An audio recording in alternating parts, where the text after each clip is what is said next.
Hi friends, welcome back to our channel. நம்ம சேனலை நீங்கள் ஃபஸ்ட் டைம் பார்க்குறீங்கன்னா சப்ஸ்கிரைப் பண்ணிக்கோங்க. பக்கத்தில் இருக்க பெல் ஐக்கானை கிளிக் பண்ணிக்கோங்க. இன்றைக்கி நம்ம சேனலில் கோதுமை மாவுல பலகாரம் எப்படி பண்ணலாங்கன்னா பார்க்கோம். இந்த வீடியோ உங்களுக்கு பிடிச்சிருந்துச்சுன்னா உங்கள் ஃப்ரெண்ட்ஸுக்கு ஷேர் பண்ணுங்கள். வரதுனாம நம்ம சேனலை நீங்கள் சப்ஸ்கிரைப் பண்ணாமல் பார்த்துட்டு இருந்தீங்கன்னா சப்ஸ்கிரைப் பண்ணிக்கோங்க.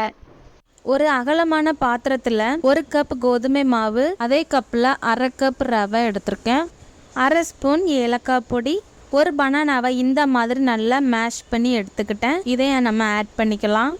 வெள்ளத்தை பாகு காய்க்காம நான் டைரெக்டாக தண்ணியிலே நான் ஒரு 1/2 hour நான் ஊற வச்சு எடுத்துருக்க தண்ணியில தான் நான் ஆட் பண்ண போகிறேன். உங்களுக்கு பாகு காய்க்கணும்னா பாகு காய்ச்சி நீங்கள் ஆட் பண்ணிக்கலாம். நம்ம கொஞ்சம் கொஞ்சமாக ஆட் பண்ணி இந்த மாதிரி கலந்து விட்டுக்கலாம். வெள்ளத்தில் பார்த்தீங்கன்னா குட்டி குட்டி டஸ்ட் எல்லாம் இருக்கும். நம்ம அதுக்காகவே நம்ம அரிச்சு யூஸ் பண்ணணும். பாகு காய்க்கதா இருந்தேன்னா பாகு காய்ச்சிக்கலாம். நான் இன்னைக்கு இந்த மெத்தடில் தான் நான் யூஸ் பண்ணுறேன். இந்த மாதிரி ஸ்லோவாக நம்ம கலந்து விட்டுக்கலாம். வீட்டுக்கு எதோ கெஸ்ட் யாரும் வந்தாலுமே நீங்கள் இந்த மெத்தடில் ட்ரை பண்ணி பார்த்துட்டு 5 minutesல நீங்களும் ஸ்வீட்டாக பலகாரம் செய்து கொடுத்து அசத்திருங்க.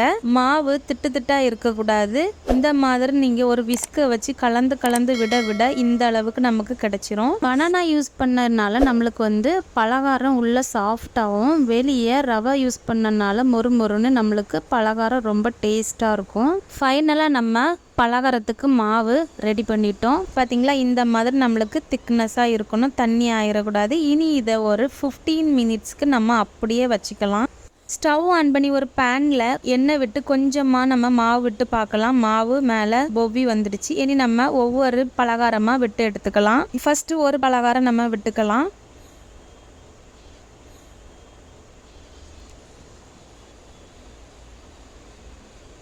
பாருங்க, பொவ்வி மேலே வந்துடுச்சு.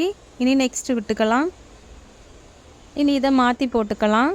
பாருங்க, இந்த ஸ்டேஜ் வந்தோடனே நம்ம பலகாரத்தை எடுத்துக்கலாம். பலகாரம் விடும்போது இந்த மாதிரி குழிக்கரண்டியை நீங்கள் யூஸ் பண்ணிக்கோங்க. இனி இதை நம்ம மாற்றி போட்டுக்கலாம். இந்த மாதிரி நான் எல்லா பலகாரமே நம்ம ரெடி பண்ணிட்டோம். பாருங்க, நம்ம கோதுமை மாவு பலகாரம் ரொம்ப ரொம்ப சூப்பராக ரெடி ஆயிடுச்சு. பார்க்கவே சூப்பராக இருக்குல்ல. வாங்க நம்ம இனி இது எப்படி இருக்குன்னு நம்ம டேஸ்ட் பார்த்துடலாம். வாவ், பிக்கும் போது செம சாஃப்டாக இருக்கு. அப்படியே பிக்கும் போது அந்த பனானாவோட ஸ்மெல் சூப்பராக இருக்கு. வாங்க நம்ம டேஸ்ட் எப்படி இருக்குன்னு பார்த்துடலாம். சூப்பராக இருக்கு. நீங்களும் உங்கள் வீட்டில் இந்த மாதிரி ட்ரை பண்ணி பார்த்துட்டு எப்படி இருந்துச்சுன்னு எனக்கு கமெண்ட் பண்ணுங்க. தேங்க்யூ.